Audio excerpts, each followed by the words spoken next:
తీర్మాన్ మల్లన్న గారు.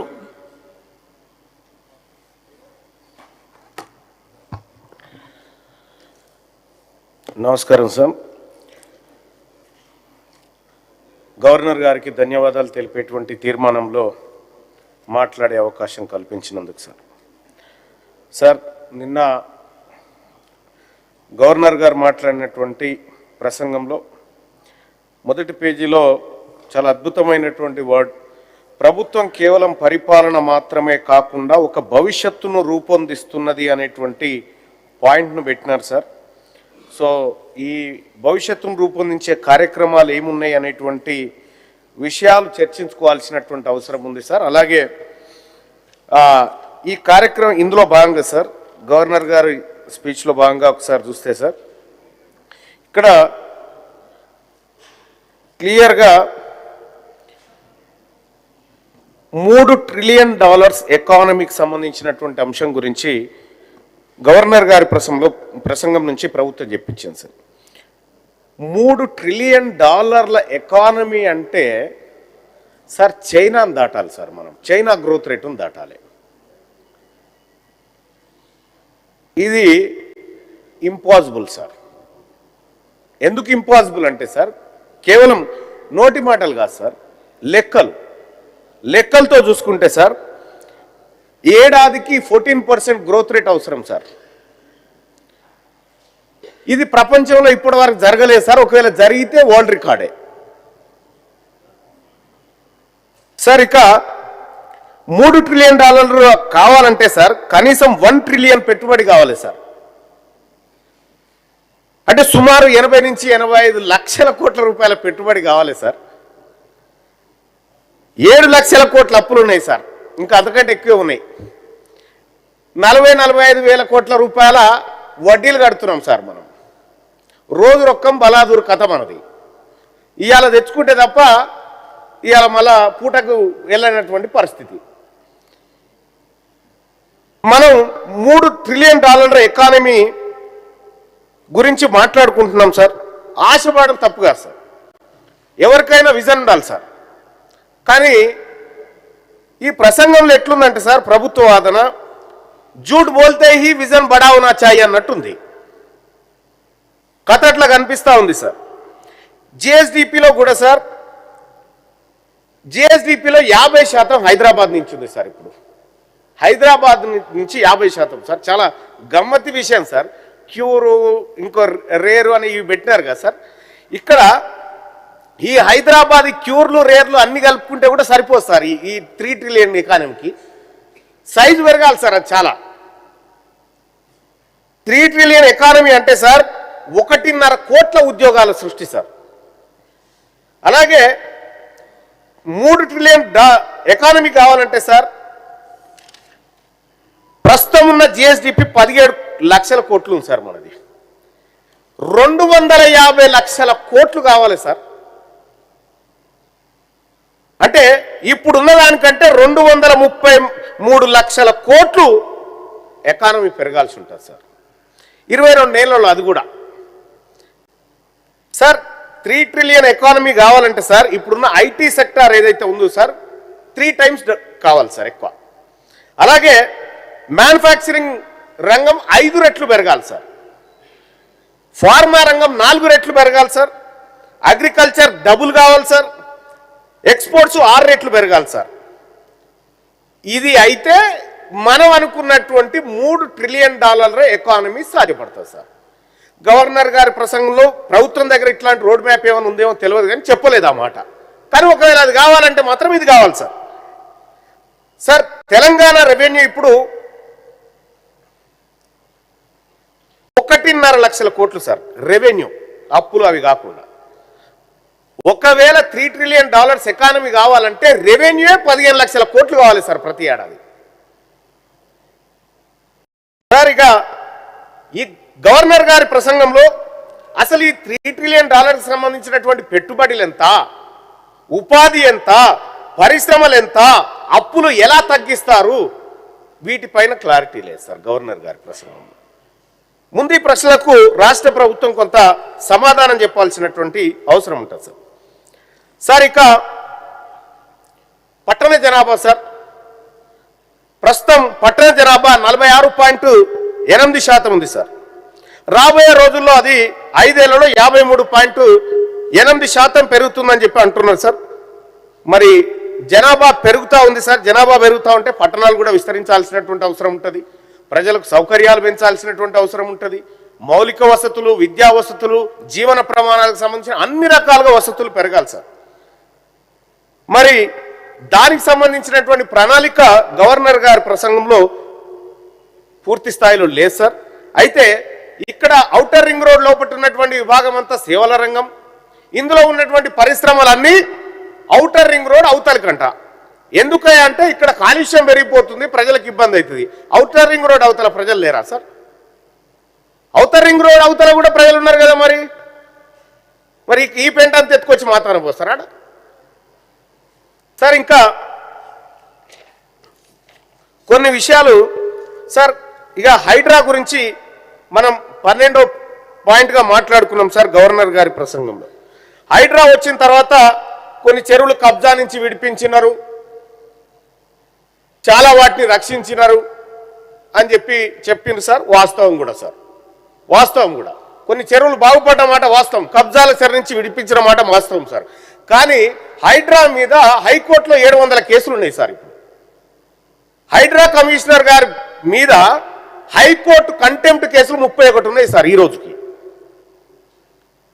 హైడ్రా కొంత అత్యుత్సాహంగా పనిచేస్తుందా ఏందనేటువంటి ఒక వాదన వినిపిస్తా ఉంది సార్. చేయాల్సిన దానికంటే ఎక్కువ చేసి మేము మీ దాంట్లో కూలగొడతాం, మీరు నిరూపించుకోరు. ఇక మీరు బోర్డు బాటిలేసిపోతున్నాం, మీరు నిరూపించుకోరంటే ఆయన రాత్రిలో లేకపోతే ఇంకేదో లంచ్ మోషనో లేకపోతే హౌస్ మోషన్ పిటిషన్లు వేసుకొని అప్పటికప్పుడు స్టేలు తెచ్చుకోవాల్సినటువంటి పరిస్థితి సార్. అంటే ఈ విచ్చలవిడితనం కూడా హైడ్రాకు మంచిది కాదు సార్. మంచి ఏంది చెడేంది అనేది చూసుకోవాలి. హైడ్రా అవసరం సార్, మేము కాదంటలేము. రక్షణ అనేది అవసరం సార్. కానీ హైడ్రా కమిషనర్ గారు గతంలో చెప్పినారు సార్. ఏమని మేమే అడిగినాం, చాలా మంది అడిగితే ఫాతిమా కాలేజీకి సంబంధించి అందులో విద్యార్థులు చదువుతున్నారు, అది ఇప్పుడు వాళ్ళ దృష్ట్యా విద్యా సంవత్సరం అయిపోయిన తర్వాత చేస్తాం అనేటువంటి మాట చెప్పినారు సార్. విద్యా సంవత్సరం అయిపోయింది, మళ్ళా విద్యా సంవత్సరం అయిపోయింది. ఫాతిమా కాలేజీ కో న్యాయం, మిగతా వాళ్ళకి ఇంకో న్యాయమా సార్? ఇది ఎక్కడి కథ సార్? చెరువులు కాపాడబడితే అన్ని చెరువులు కాపాడబడాలి కదా. మనకు అనుకూలమైన వాళ్ళ చెరువులు వాళ్ళు కబ్జా పెట్టుకున్న చోట కాపాడమంటే కుదరదు కదా సార్. అలాగే సార్ ఇక మూసీ ప్రక్షాళన సార్. మూసీ ప్రక్షాళన పేరు మీద రాష్ట్ర ప్రభుత్వం కార్యక్రమం తీసుకుంది. మూసీని ప్రక్షాళన చేయడం వల్ల మూసీ బాగా అవుతుందని దానికి ఒక విజన్ డాక్యుమెంట్ కూడా తీసుకొచ్చారు సార్. మూసీ ప్రక్షాళన ఎట్లెట్లా చేయాలని దాంట్లో ఆ డాక్యుమెంట్లో మరి అది ఎవరు తయారు చేసినా అందులో పెట్టింది ఏమని పెట్టిరంటే సార్, ఈ బఫర్ జోన్లో ఉన్నటువంటి వాటిని అన్నింటినీ స్వాధీనం చేసుకొని, బఫర్ జోన్లో ఎందుకు స్వాధీనం చేసుకుంటారు సార్? పొద్దుగాల రావాల్సిన వరద కంటే ఎక్కువ వచ్చినప్పుడు అవి మునిగిపోతాయి అనేది ఉద్దేశం సార్.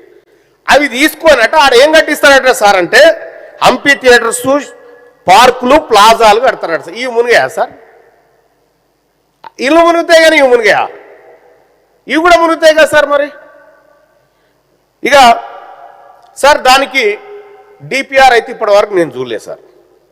డిపిఆర్కు సంబంధించినటువంటి ఆమోదాలు ఉన్నాయా? పర్యావరణ క్లియరెన్స్లు ఉన్నాయా? నది సహజ ప్రకృతిని, సహజ ఆకృతిని డిస్టర్బ్ చేసేటువంటి కార్యక్రమాలు జరుగుతూ ఉన్నాయా? పర్యావరణ క్లియరెన్స్లు ఉన్నాయి? ఇవేమీ లేవు సార్. ఒక ఫేజ్ విడుదల చేశారు, దానికి 6,000 కోట్లు ఏమో పెడుతున్నామని చెప్తా ఉన్నారు సార్. నిజంగా ప్రణాళికబద్ధంగా చేసేది ఉంటే చాలా పకడ్బందీగా అన్ని అనుమతులతో చేయాలి సార్. ఇక్కడ సార్ 2.5 TMC లేదో దీనికోసం అంటారు. ఇది ఒక్కసారికైనా లేకపోతే శాశ్వత అలొకేషన్ ఉంటుందా? చేస్తే అడికేలు చేస్తారు సార్. గోదావరా, కృష్ణానా, లేకపోతే ఇంకెక్కడి నుంచారన్నా సార్? ఇది తేలాల్సినటువంటి అంశం సార్. ఇక సార్ ఇంకా చాలా గమ్మత్ విషయం ఏంటంటే మంత్రి గారు పోయినారు, వ్యవసాయ శాఖ మంత్రి గారు సార్. ఇక శంషాబాద్ ఆయన టాపిక్ కూడా ఉంది. శంషాబాద్ బుల్లెట్ ట్రైన్ హబ్గా మారబోతుందని చెప్పినారు సార్. సార్ శంషాబాద్ బుల్లెట్ ట్రైన్గా మారబోతున్నది సంతోషమే సార్. అది ఇప్పుడు కాదు, 2030 దాకా అయ్యే పరిస్థితి అయితే లేదు సార్. ఎందుకంటే ఏ అంచనా వేసినా కూడా ముంబై, అహ్మదాబాద్కి సంబంధించినటువంటి తీసుకుంటే సార్ 1 కిలోమీటర్కి 200 కోట్ల రూపాయలు ఖర్చు అవుతుంది సార్. దాంట్లో స్టేట్ కాంట్రిబ్యూషన్ కూడా ఉంటుంది సార్. మరి మన తాన పరిస్థితి ఖజానా సంగతి మనందరికీ తెలుసు కాబట్టి మరి ఇవి ఎక్కడి నుంచి తెస్తారో తెలియదు. ఇక సార్ ఇక దీని మీద కూడా గవర్నర్ గారి ప్రసంగంలో ఏం లేదు సార్.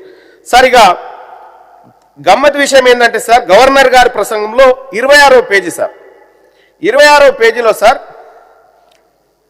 సులభతర వాణిజ్య మదింపులో తెలంగాణ టాప్ అచీవర్గా ఉందని గవర్నర్ గారి ప్రసంగంలో ఉంది సార్. వాస్తవమైన అధ్యక్ష? ఇది కాదు అధ్యక్ష. Department for promotion of industries and internal trade సంస్థ విడుదల చేసిన బిజినెస్ రిపోర్ట్స్ యాక్షన్ ప్లాన్ 2024 రిపోర్ట్లో తెలంగాణ 16వ స్థానం సార్. 27వ పాయింట్ తీసుకుంటే sir, Telangana overseas manpower company limited టాంకాయలో వీళ్ళు ఏం చెప్పినంటే సార్, మేము ఇక్కడ తెలంగాణ ప్రాంతంలో చాలా మందిని దరఖాస్తు చేసుకున్నటువంటి వాళ్లకు శిక్షణ ఇచ్చినాం. శిక్షణ ఇచ్చి నర్సింగ్లో కానీ ఇతర ఉద్యోగాల్లో శిక్షణ ఇచ్చి విదేశాలకు పంపినాం, యూకేకు పంపినాం, కెనడాకు, జపాన్కు, జర్మనీకి, యూఏఈకి పంపినాం అని చెప్పి పెట్టుకున్నారు సార్. ఇలా 16 దేశాలకు పంపినామని చెప్పి ఇందులో పెట్టింది సార్. ఎంతమందిని పంపినాడు సార్ అంటే 13,930 మందిని ఇప్పటి వరకు మనం ఇక్కడ నుంచి ఈ టామ్కామ్ ద్వారా విదేశాలకు పంపినట్టుగా చెప్పుకున్నాం సార్. కానీ టామ్కామ్ వెబ్సైట్లో ఏం రాసుకుందో తెలుసా సార్? మేము ఇప్పటి వరకు 3,296 మందిని పంపినామని చెప్పుకున్నాం సార్. ప్రభుత్వం చెప్పిన లెక్కకు ఆ వెబ్సైట్లో ఉన్న లెక్కకు ఎక్కడైనా పొంతనుందా సార్? అలాగే సార్ ఇక సార్ ఐటీ సార్, ఐటీ రంగంలో విపరీతమైన పెట్టుబడులు వస్తా ఉన్నాయనేటువంటి మాట గతం నుంచి వింటూనే ఉన్నాం సార్. కానీ 40% ప్రాజెక్టులు అసలు ల్యాండ్ అవుతలేవు సార్ ఇక్కడ. ఇంకా ఇక ఇది అసలు విషయం సార్. ఇక ఇప్పటి నుంచి జర మిత్రులు చాలా జాగ్రత్తగా వినాలి. 2023లో సార్ ఐటీ ఎక్స్పోర్ట్ సార్ 2,41,275 కోట్లు సార్ తెలంగాణ రాష్ట్రంలో. ఇక్కడ మనం చెప్పుకున్న దాంట్లో సార్ 2024లో 2,68,233 కోట్లు అని చెప్పుకున్నాం సార్. తాజాగా 3,31,000 కోట్ల రూపాయలు ఐటీ ఎక్స్పోర్ట్స్ ఉన్నాయి మన దగ్గర అని చెప్తా ఉన్నాం సార్. సార్ ఎంత విచిత్రం అంటే సార్, ఇగో ఇది సార్ 2025 తమరే ఆ రోజు వేదిక మీద కూర్చున్నారు సార్.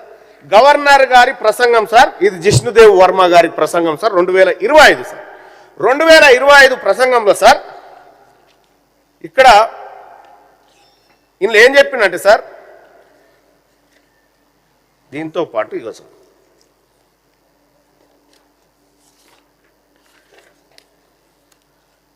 సార్ ఇక్కడ 2024లో 9,46,285 ఉద్యోగాలు ఉన్నాయి సార్ ఐటీ రంగంలో మన దగ్గర. 9,46,285 ఉద్యోగాలు సార్. ఇప్పుడు తాజా ప్రసంగంలో ఏం చెప్పుకున్నాం తెలుసా సార్? ఎన్ని ఉద్యోగాలు అని చెప్పినామంటే మన ప్రభుత్వం 9,39,000 ఉద్యోగాలు ఉన్నాయని చెప్పింది సార్. ఒక్క ఏడాదిలోనే దాదాపు 7,285 ఉద్యోగాలు పోయినాయి అని చెప్తుంది సార్ ఈ ప్రసంగం.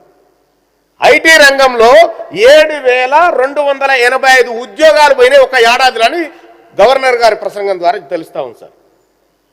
ఇది సార్ ఇంక అంతేకాదు సార్, ఇంకో సిక్కేమో ఉద్యోగాలు పోతుంటే మనం 3 ట్రిలియన్ ఎకానమీ వైపు పోతా ఉన్నాం సార్. ఇక అధ్యక్ష పోయిన ఏడాది గవర్నర్ గారి ప్రసంగంలో సార్ దేశంలోనే రికార్డు స్థాయిలో మనం ధాన్యం ఉత్పత్తి చేసుకున్నామని చెప్పుకున్నాం సార్. ఇగో సార్ ఇది పోయినసారి గవర్నర్ గారి ప్రసంగం సార్. ఈ ప్రసంగంలో పేజ్ నెంబర్ 5 పాయింట్ నెంబర్ 11లో ఏం రాసి అప్పుడు ఏం చదివారు గవర్నర్ గారు అంటే 260 లక్షల మెట్రిక్ టన్నుల ఉత్పత్తి రికార్డుతో దేశంలోనే అత్యధిక వరి ఉత్పత్తిదారుగా తెలంగాణ ఆవిర్భవించింది. అప్పుడు నేను కూడా సపోర్ట్లు కొట్టినా సార్, వాస్తవం ఇది. ఇప్పుడు ఏం చెప్తా ఉన్నారు సార్? అప్పుడేమో 260 లక్షల మెట్రిక్ టన్నులు, ఇప్పుడు ఏం చెప్తా ఉన్నారంటే తెలంగాణ రాష్ట్రంలో 236.87 లక్షల మెట్రిక్ టన్నులు. పోయిన ఏడాది కంటే ఈసారి దిగుబడి తగ్గిందని చెప్తా ఉన్నారు సార్ గవర్నర్లు ప్రసంగంలో. ఇవి గవర్నర్ గారు లెక్కలే సార్.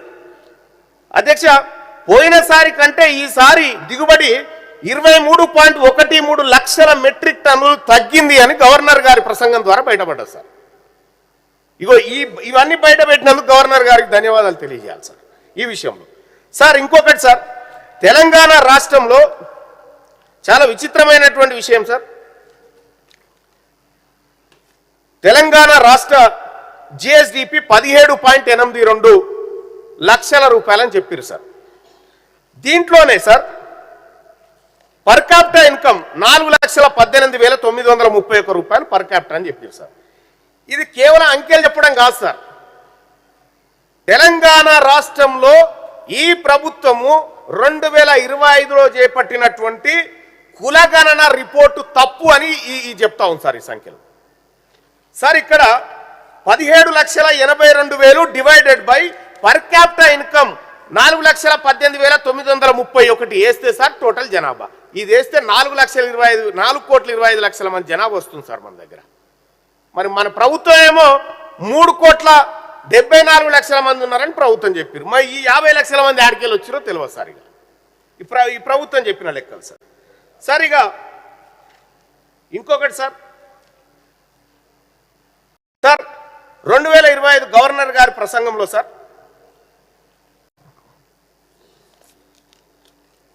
రైతు రుణమాఫీ సార్, రైతులకు సంబంధించిన రుణమాఫీకి సంబంధించి సార్ గత ప్రభుత్వం ఒకే పరీక్ష రాసి 2 సార్లు మార్కులు వేసుకుంది సార్.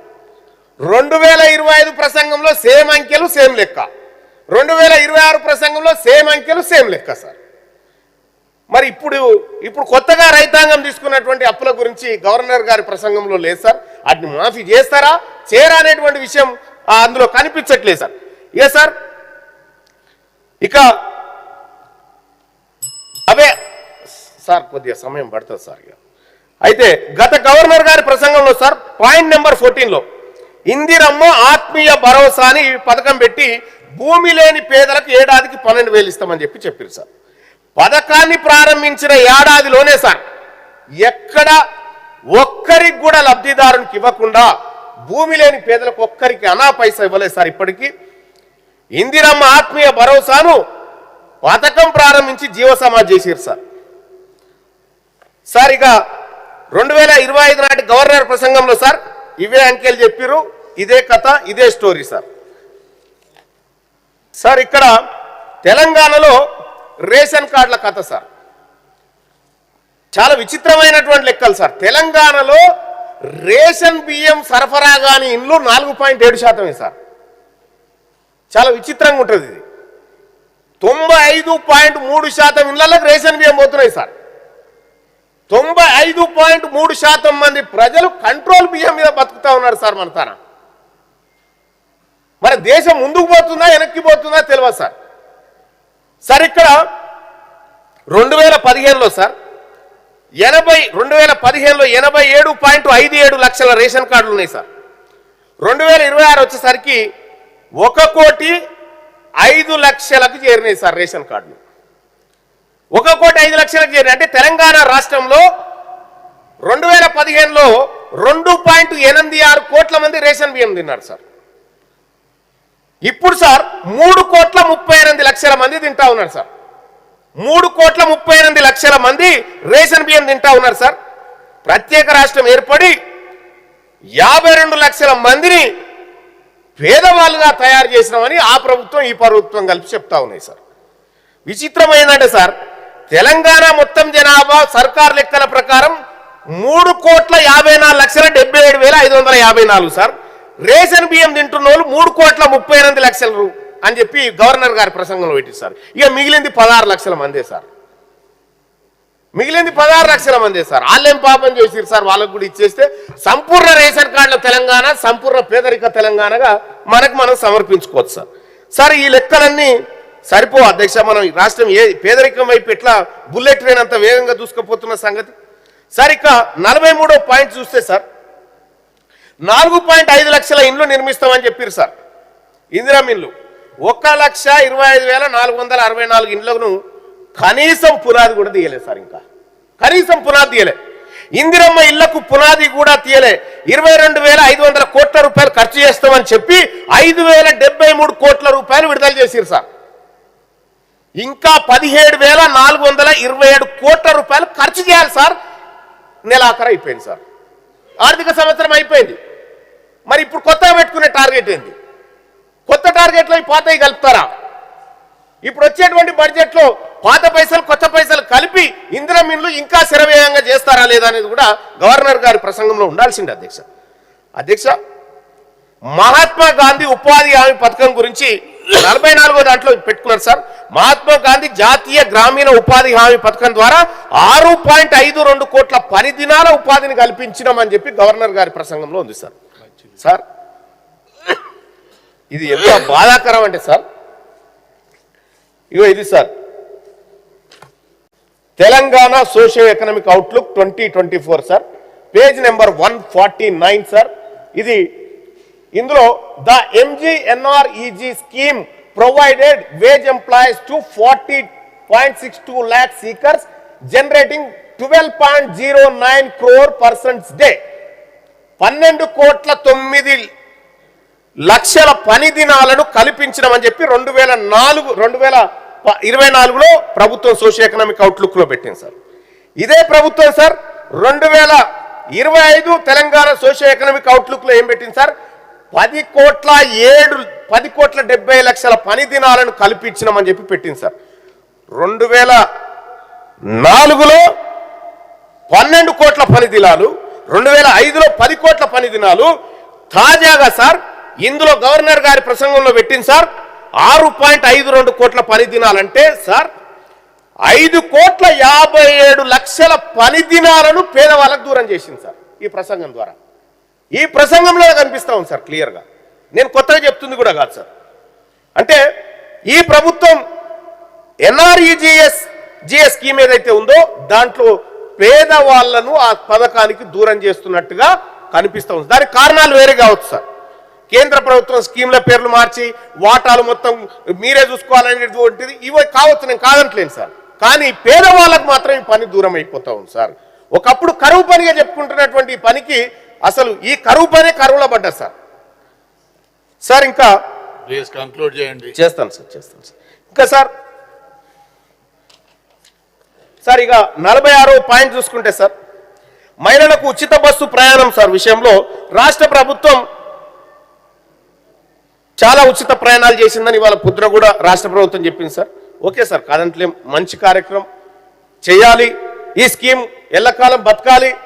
మా ఆడబిడ్డలందరూ ఫ్రీగా ఉచిత బస్సుల్లో తిరగాలి.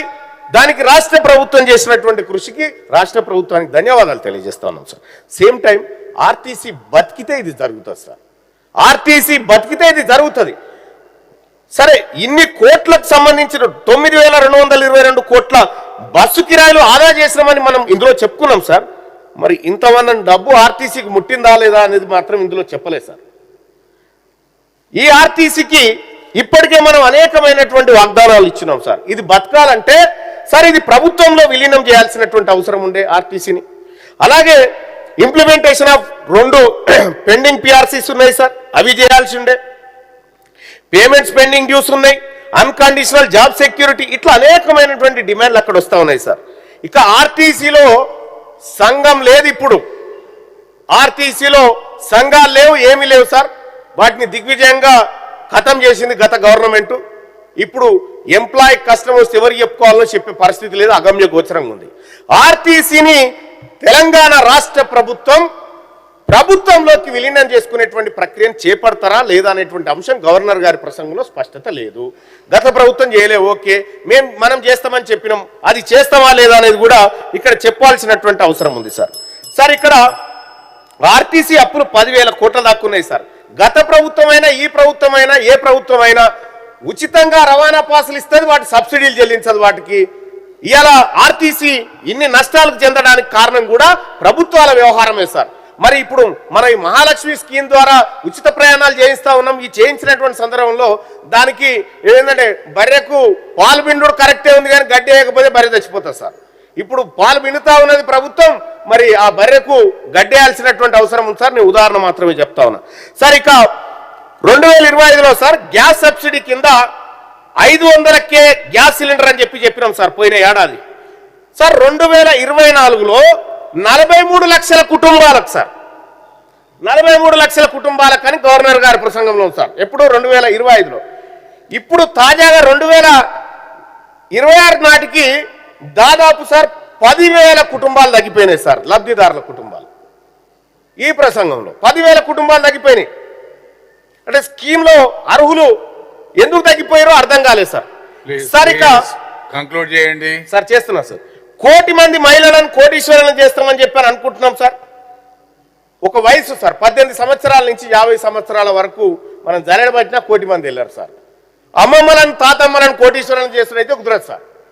ఏమైనా మహిళా శక్తిని చేయాలంటే అంతమంది ఉన్నారా లేరా అనేది చూసుకోవాల్సినటువంటి అవసరం ఉంది సార్.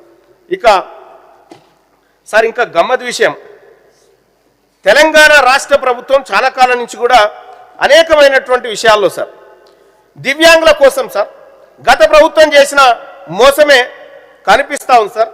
ఇక్కడ సార్ మనము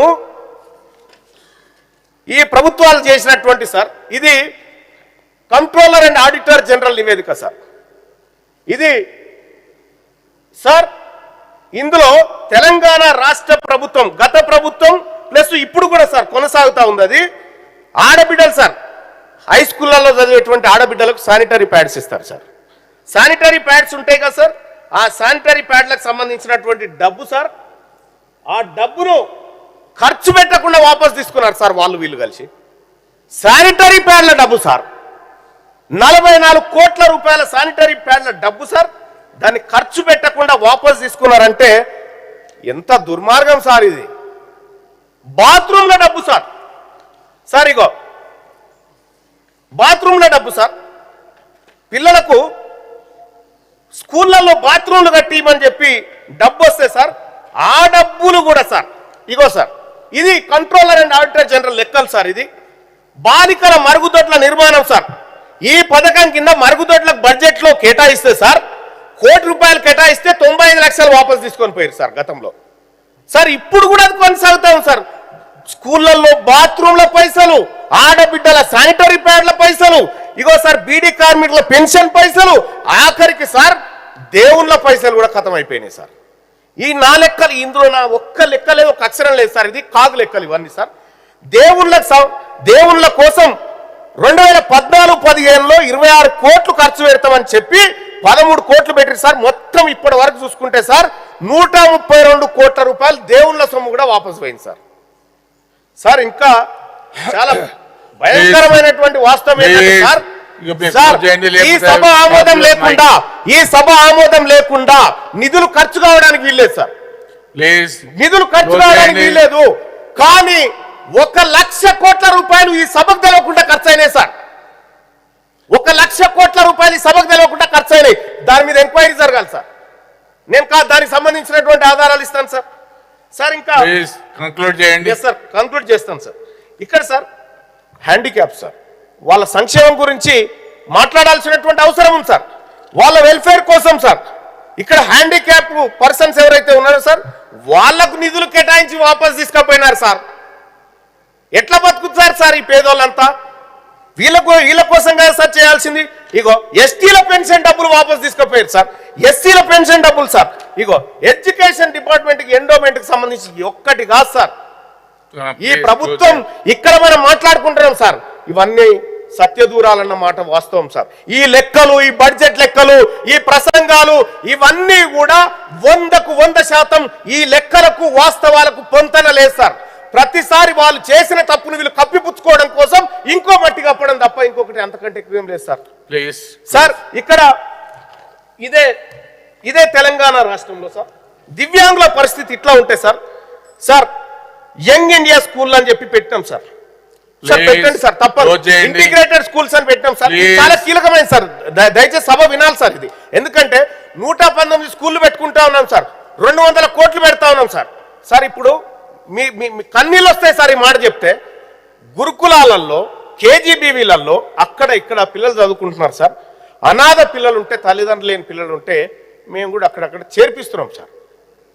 ఇప్పుడు సమ్మర్ హాలిడేస్ వస్తాయి సార్, ఎవరి పిల్లల్ని వాళ్ళు తీసుకుపోతారు సార్? ఇప్పుడు అనాథ పిల్లల్ని ఎవరు తీసుకుపోవాలి సార్? ఎటు పోవాలి సార్ ఆ పిల్లలు? ఆడ మీ పిల్లనో నా బిడ్డనో ఉంటే పరిస్థితి ఏం సార్?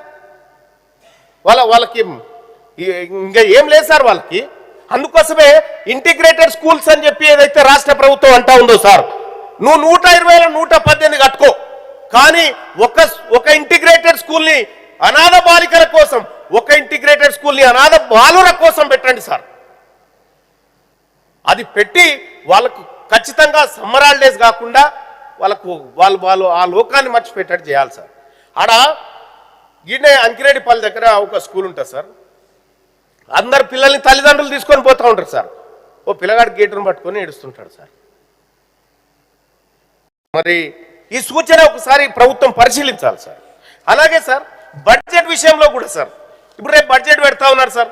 బీసీ సప్లాన్ విషయాన్ని కూడా గతంలోనే మనం మాట్లాడుకున్నాం సార్. బీసీ సప్లాన్ పెడతామని చెప్పి కాంగ్రెస్ పార్టీ మేనిఫెస్టోలో పెట్టింది. ఇక్కడే మా నాయకుడు మహేష్ కుమార్ గౌడ్ గారు ఉన్నారు.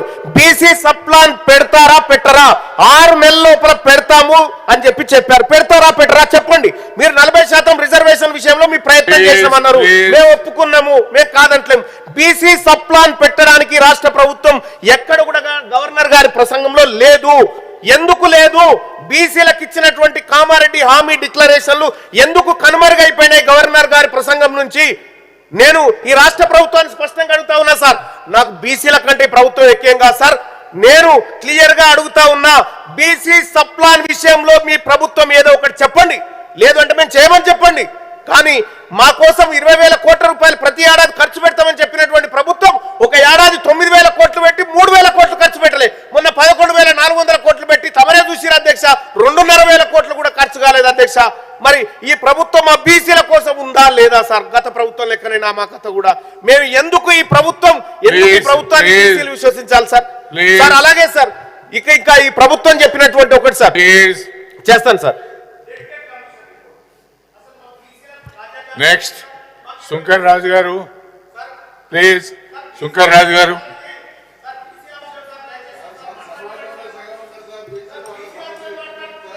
Mic please.